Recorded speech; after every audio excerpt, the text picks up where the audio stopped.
break this loose. Okay, that comes up, sort of. This is slightly different than anything I've gotten before. Okay, so that comes up. And now what we're going to do is we're going to basically knock them down. And I can feel the heat coming out of here already. And then we're going to spray them. And see, this is like a sugar thing. And then I'm going to take the queen out and lay her on the side. She's in there. And then we're going to spray a little bit more. And I don't know what this is in there. Oh yeah. Oh, that probably came off the bottom of it. And then we're going to shake the bees in here. Let me do it so you guys can see. Now you might think this is cruel. This is not cruel. I've tried it other ways of laying stuff in, and all it does is cause problems.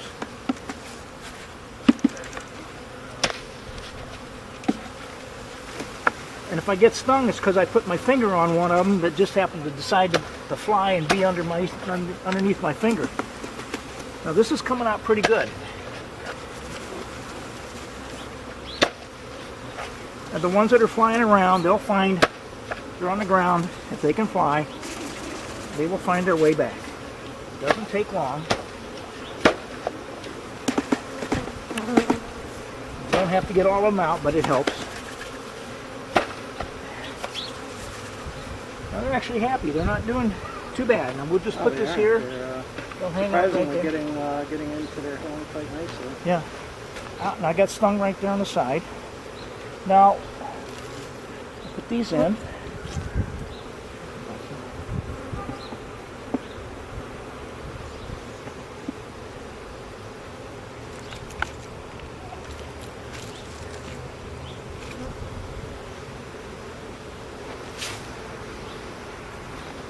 I want to make sure that I didn't mess up the sequence here when I put it in.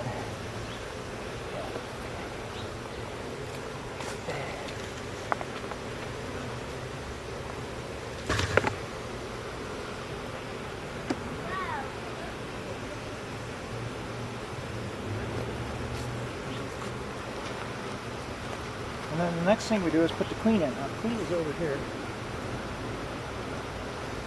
You can see the queen. You guys want to come over and have a look? Oh yeah. Okay. Here he's just showing the queen comes in. Now she doesn't have any attendants. Normally they put an attendant in there. Now they've... I think you're fine. He was doing all the work and didn't really get stung much. Well, I got stung where it's good. I got stung in the side here where it's fatty and fleshy. When you get stung in the hand, it's like getting a digital lock, as they say at the hospital. Hospital for your hand. Okay, now this is the candy when they end. find their home and calm down, you can come over and have a look. Now she's running around in there. You can tell from the bee there flying versus her that she's a slightly different size. Now she's not as big as I would expect, but because they produce these queens at the wrong time of the year and they're difficult to get enough drones to mate, they end up trying to do this within 6 weeks, and they haven't even proved this queen. This queen might be a virgin. She might not be able to lay any eggs. If she lays eggs, they're all drones. So what I'm doing is I'm kind of drilling a hole in here, and I'm kind of breaking up this candy plug a little bit and exposing it as well. And by the time the bees get through there, they will be happy to have her. I could do it now. A lot of guys do that. They blow smoke in there and put it in. That didn't take long at all. Look at that. They're kind of, now I have to figure out how I'm going to do this.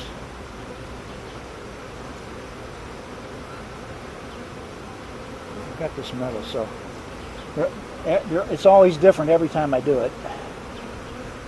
And I didn't bring my stapler with me. Otherwise, I'd just run a staple across there and it would hold it. But I'm going to see if I can put the last frame in there.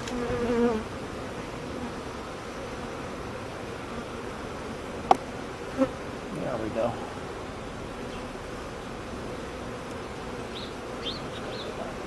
So now, if she doesn't start producing, It'll take a few days for her. She's going to have to get broken out. She's going to have to be a jailbreak to take place.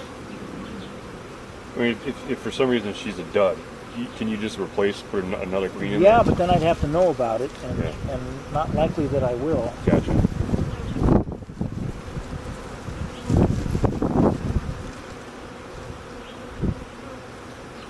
I wish I had something more positive to put there. I really like that.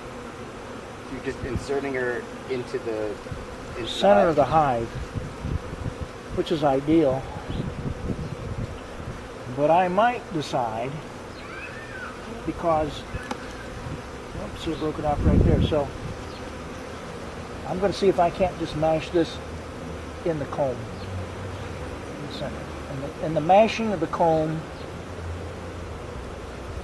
will hold it. And that's what a lot of the old pros do all the time. Okay, now.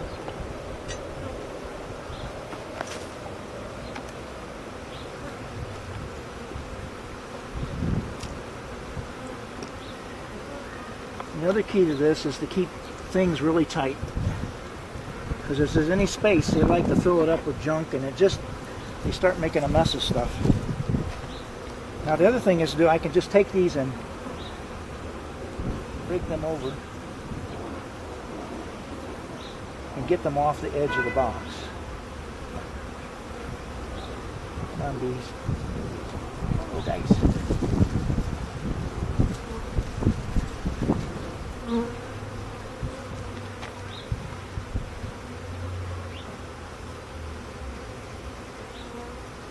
Okay.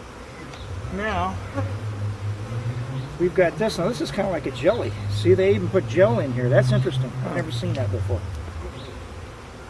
But I want to give them a head start. So, plus, in addition, I broke open the honey on this side. Okay, so I'm going to use that up. So what I'm going to do.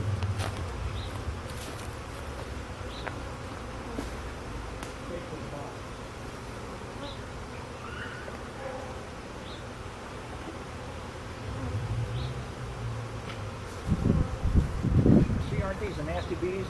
Yeah, terrible. Well, one young guy, he's been doing this since he was 13. He's going to be one of the producers for the state of Illinois. He does it. He does it with shorts and no veil. So, I mean, but he breeds his bees for being gentle, and these are nice bees. But all bees get testy in the fall. Why? They're like my wife. Why are they like my wife? When my wife doesn't get fed, she gets testy. It's like a low sugar thing or something, you know? Now, this box seems to be a slightly different dimension than the others. So you're going to stack all of Well, I'm going to do this. This is only temporary. And then in a few days,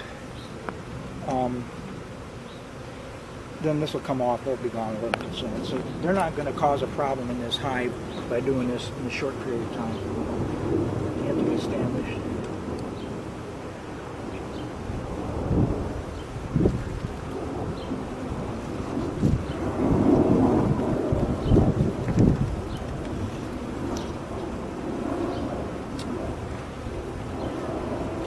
So I got an open. See, it slides, and I can give them a small opening. Oh yeah.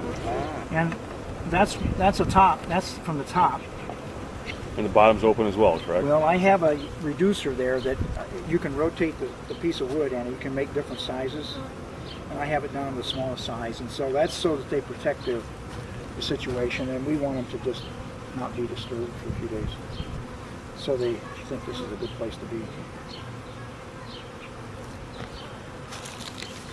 And put this in there.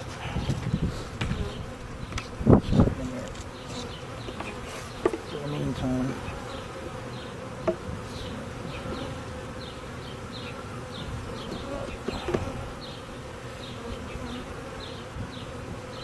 I kind of like tight spaces. Oops. And that's it. Anybody get stung yet? Nope. I don't know what's the problem.